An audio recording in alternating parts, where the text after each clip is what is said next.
PadreIdi.com presenta Un faro en el horizonte. Historias de un santo. 13 de mayo. Memoria litúrgica de Nuestra Señora de Fátima. En 1917, en el momento de las apariciones, Fátima era una ciudad desconocida de 2.500 habitantes, situada a 800 metros de altura y a 130 kilómetros al norte de Lisboa, casi en el centro de Portugal. Hoy Fátima es famosa en todo el mundo y su santuario lo visitan innumerables devotos. Allí, la Virgen se manifestó a niños de corta edad: Lucía, de 10 años, Francisco, su primo, de 9 años, un jovencito tranquilo y reflexivo, y Jacinta, hermana menor de Francisco, muy vivaz y afectuosa. 3 niños campesinos muy normales, que no sabían ni leer ni escribir, acostumbrados a llevar a pastar a las ovejas todos los días. Niños buenos, equilibrados, serenos, valientes, con familias atentas y premurosas. Los 3 habían recibido en casa una primera instrucción religiosa, pero solo Lucía había hecho ya la primera comunión. Las apariciones estuvieron precedidas por un preludio angélico, un episodio amable, ciertamente destinado a preparar a los pequeños para lo que vendría. Lucía misma, en el libro Lucía racconta Fátima, relató el orden de los hechos, que al comienzo solo la tuvieron a ella como testigo. Era la primavera de 1915, 2 niños antes de las apariciones, y Lucía estaba en el campo junto a 3 amigas. Y esta fue la primera manifestación del ángel. Sería más o menos mediodía, cuando estábamos tomando la merienda. Luego, invité a mis compañeras a recitar conmigo el rosario, cosa que aceptaron gustosas. Habíamos apenas comenzado, cuando vimos ante nosotros, como suspendida en el aire, sobre el bosque, una figura, como una estatua de nieve, que los rayos del sol hacían un poco transparente. ¿Qué es eso?, preguntaron mis compañeras un poco atemorizadas. No lo sé. Continuamos nuestra oración, siempre con los ojos fijos en aquella figura que desapareció justo cuando terminábamos. El hecho se repitió 3 veces, siempre más o menos en los mismos términos, entre 1915 y 1916. Llegó 1917 y Francisco y Jacinta obtuvieron de sus padres el permiso de llevar también ellos las ovejas a pastar. Así cada mañana los 3 primos se encontraban con su pequeño rebaño y pasaban el día juntos en campo abierto.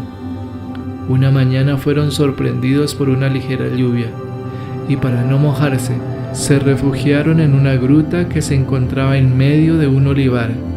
Allí comieron, rezaron el rosario y se quedaron a jugar hasta que salió de nuevo el sol. Con las palabras de Lucía, los hechos sucedieron así.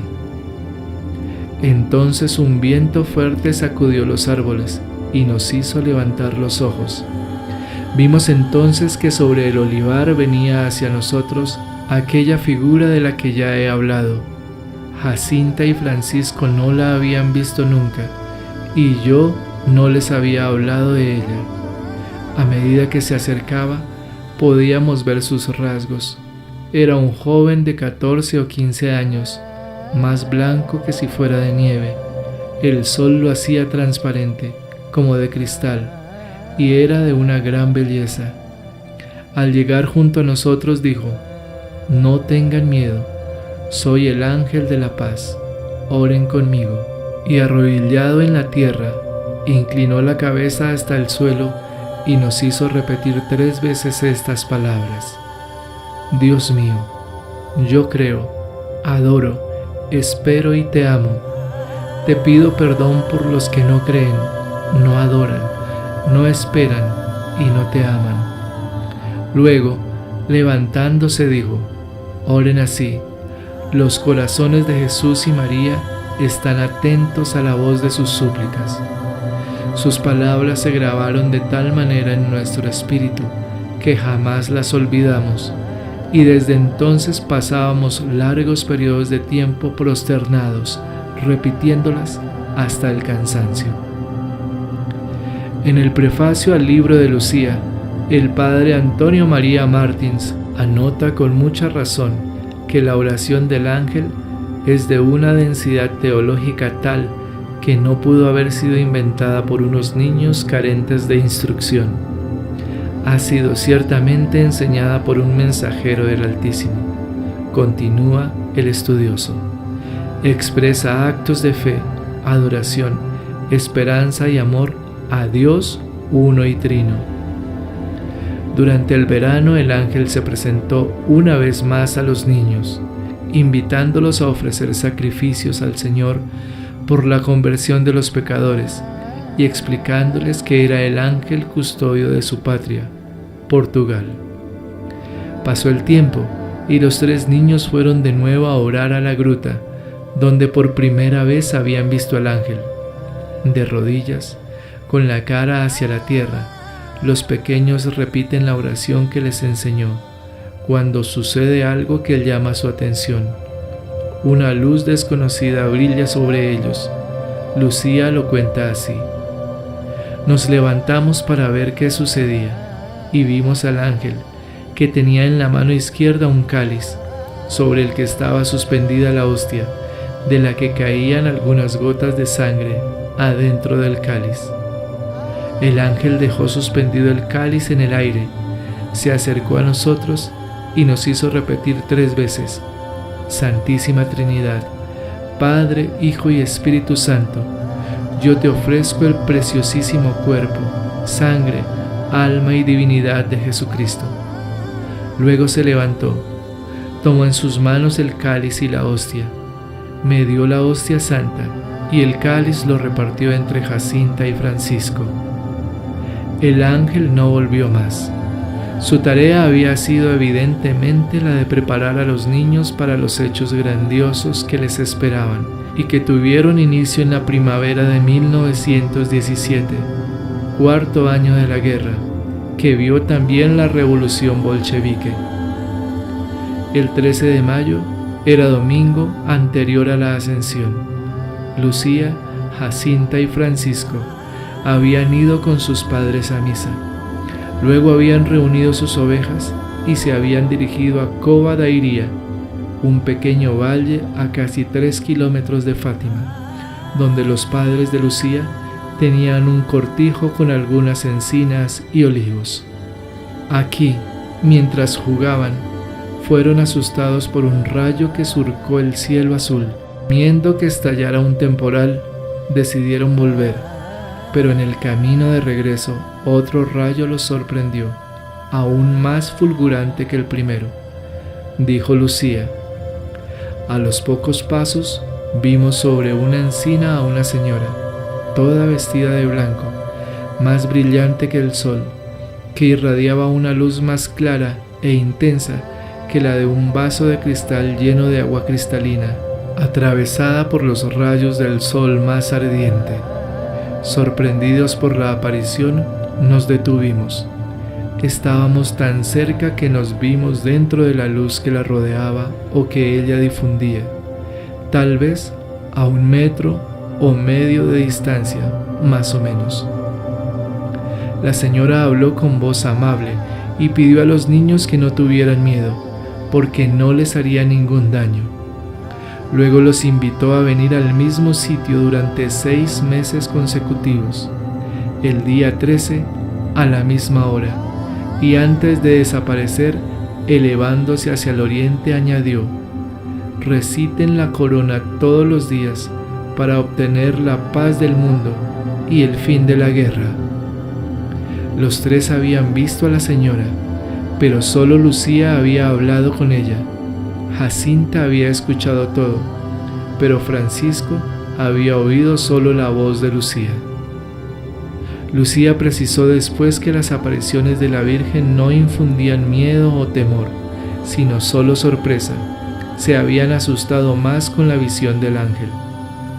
En casa, naturalmente, no les creyeron, y al contrario, fueron tomados por mentirosos. Así que prefirieron no hablar más de lo que habían visto, y esperaron con ansia, pero con el corazón lleno de alegría, que llegara el 13 de junio. Ese día, los pequeños llegaron a la encina acompañados de una cincuentena de curiosos. La aparición se repitió y la señora renovó la invitación a volver el mes siguiente y a orar mucho. Les anunció que se llevaría pronto al cielo a Jacinta y Francisco, mientras Lucía se quedaría para hacer conocer y amar su corazón inmaculado. A Lucía, que le preguntaba si de verdad se quedaría sola, la Virgen respondió: «No te desanimes, yo nunca te dejaré. Mi corazón inmaculado será tu refugio y el camino que te conducirá hasta Dios». Luego escribió Lucía en su libro: «En el instante en que dijo estas últimas palabras, abrió las manos y nos comunicó el reflejo de aquella luz inmensa.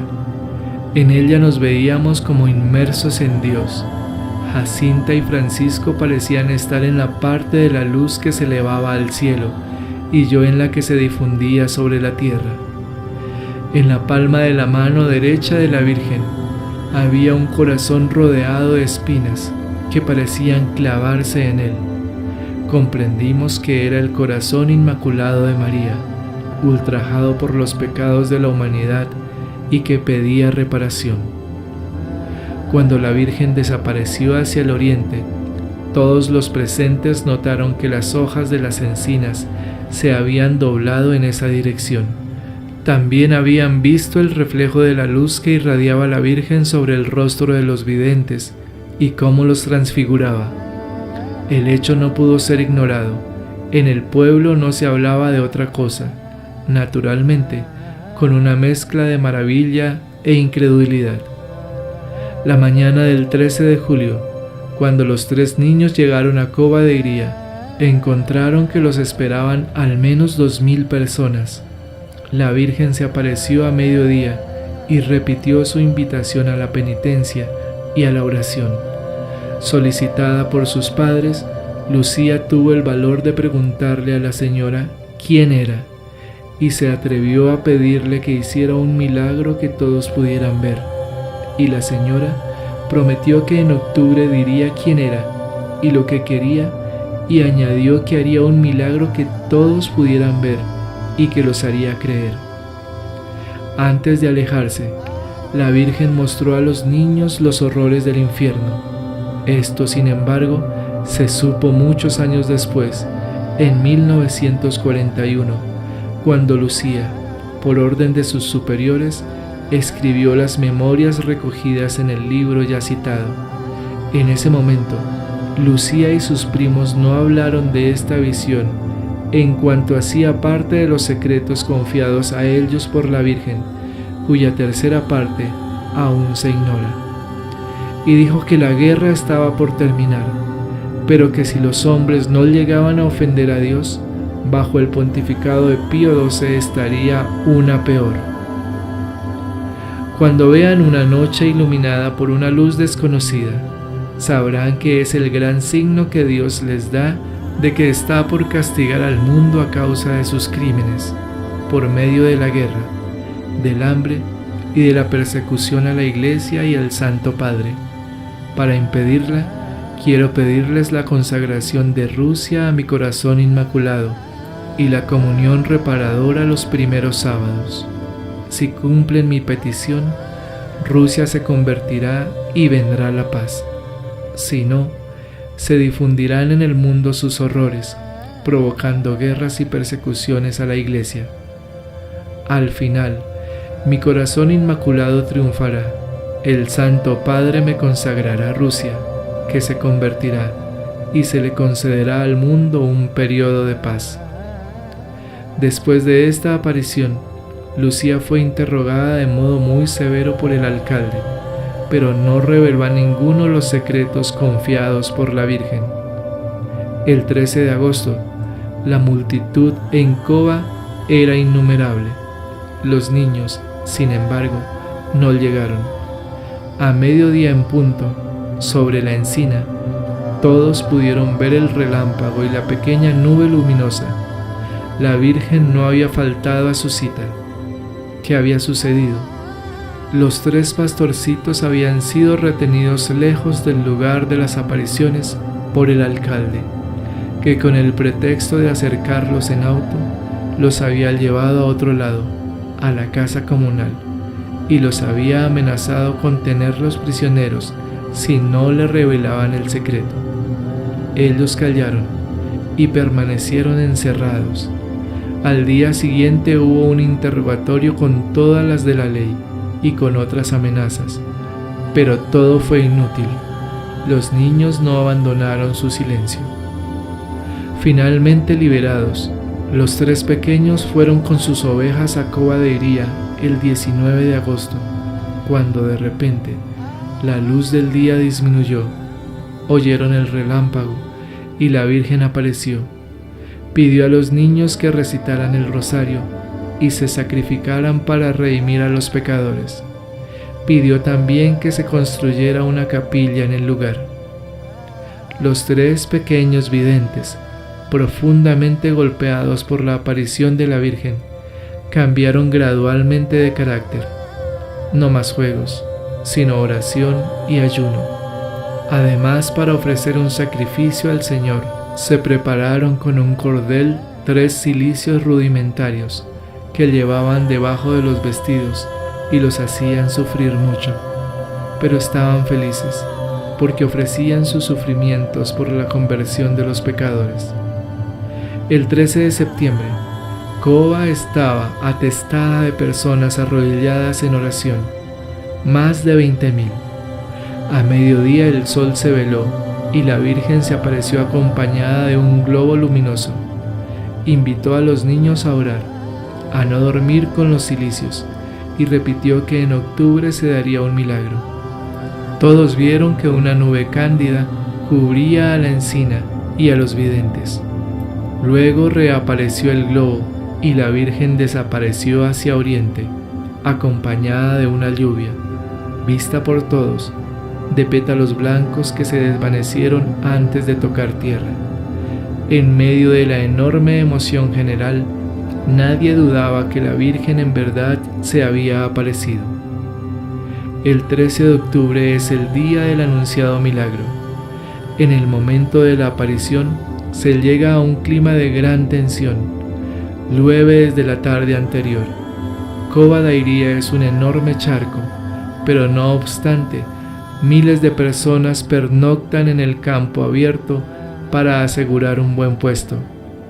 Justo al mediodía, la Virgen aparece y pide una vez más una capilla y predice que la guerra terminará pronto.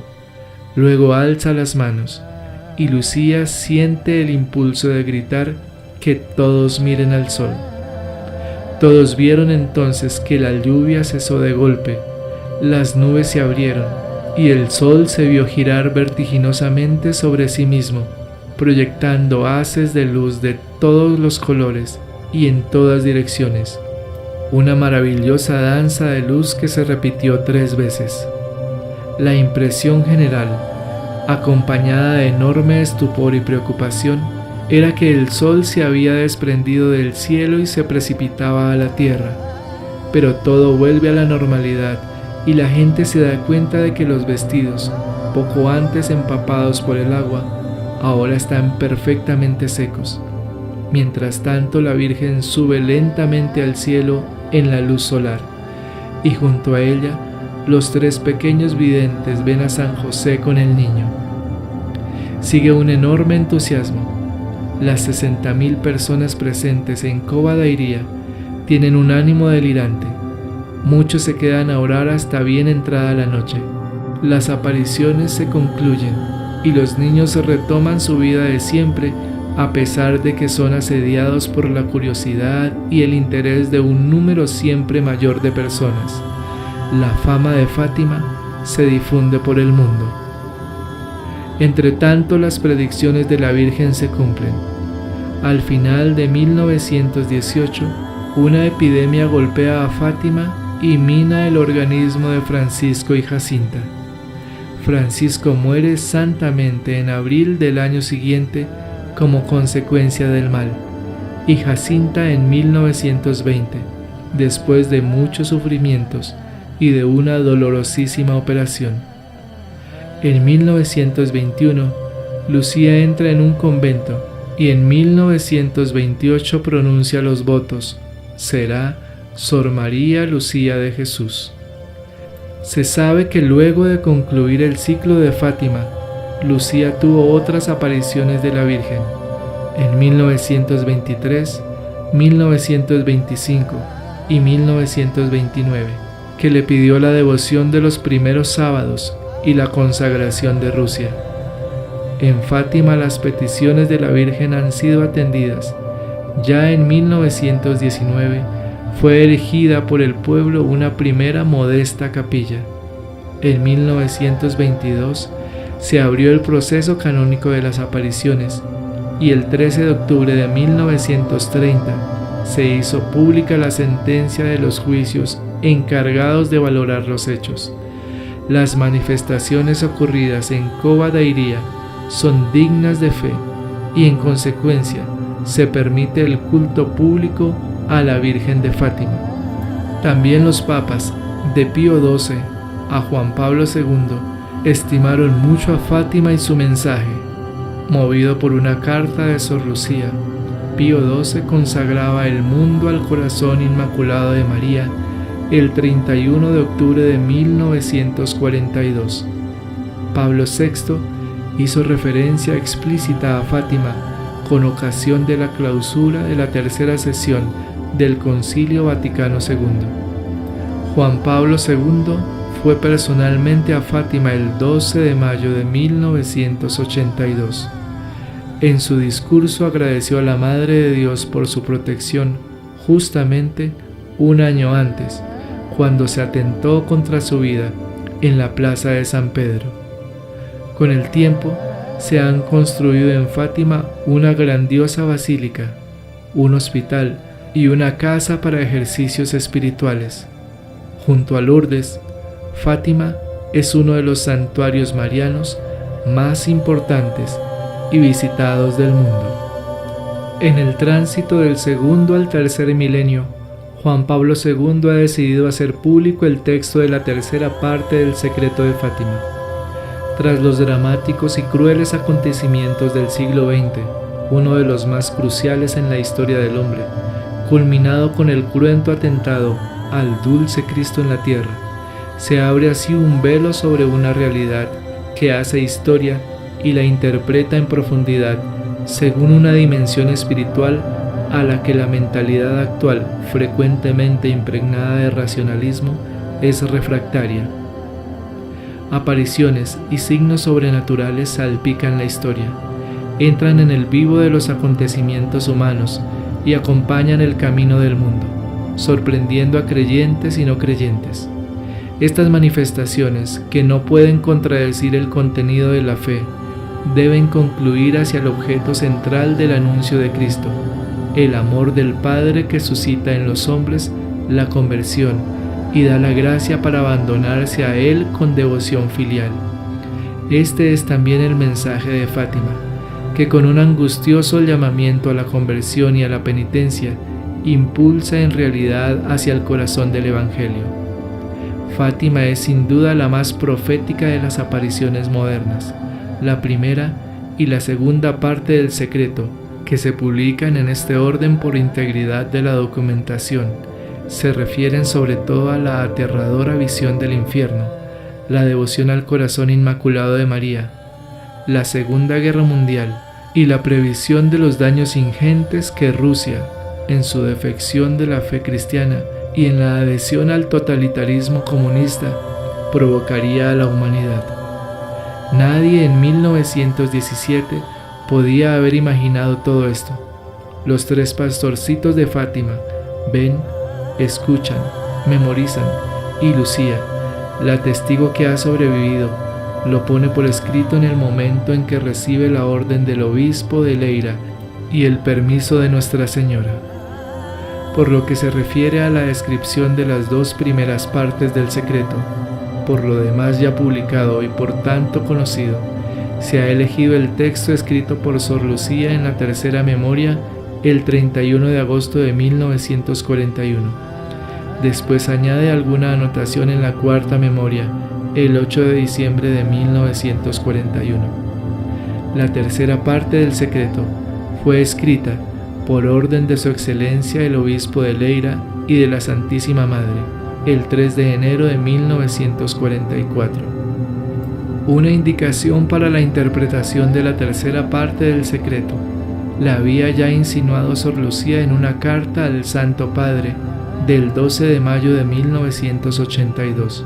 En ella se dice: la tercera parte del secreto se refiere a las palabras de Nuestra Señora. Si Rusia no diseminara sus errores por el mundo, promoviendo guerras y persecuciones a la Iglesia, los buenos serán martirizados, el Santo Padre sufrirá mucho, varias naciones serán destruidas. La tercera parte es una revelación simbólica que se refiere a esta parte del mensaje, condicionado al hecho de que aceptemos o no lo que el mismo mensaje pide. Si aceptaren mis peticiones, la Rusia se convertirá y tendrán paz; si no, diseminará sus errores por el mundo. Desde el momento en que no hemos tenido en cuenta este llamamiento del mensaje, constatamos que se ha cumplido. Las potencias han invadido el mundo con sus errores, y aunque no constatamos aún la consumación completa del final de esta profecía, vemos que nos encaminamos poco a poco hacia ella a grandes pasos. Si no renunciamos al camino del pecado, del odio, de la vergüenza, de la injusticia, violando los derechos de la persona humana, de inmoralidad y de violencia. Y no digamos que de este modo es Dios que nos castiga. Al contrario, son los hombres que por sí mismos se preparan el castigo. Dios nos advierte con premura y nos llama al buen camino, respetando la libertad que nos ha dado. Por eso los hombres son responsables. La decisión del Santo Padre Juan Pablo II de hacer pública la tercera parte del secreto de Fátima cierra una página de la historia, marcada por la trágica voluntad humana de poder y de iniquidad, pero impregnada del amor misericordioso de Dios y de la atenta premura de la Madre de Jesús y de la Iglesia. La acción de Dios, Señor de la historia, y la corresponsabilidad del hombre en su dramática y fecunda libertad son los 2 cimientos sobre los que se construye la historia de la humanidad. La Virgen que se apareció en Fátima nos llama la atención sobre estos 2 valores olvidados, sobre este porvenir del hombre en Dios, del que somos parte activa y responsable. Gloria al Padre, y al Hijo, y al Espíritu Santo, como era en el principio, ahora y siempre, por los siglos de los siglos. Amén. Señor nos bendiga, nos guarde de todo mal y nos lleve a la eternidad. Amén. Feliz y bendecido día. La Virgen me los acompañe hoy y siempre.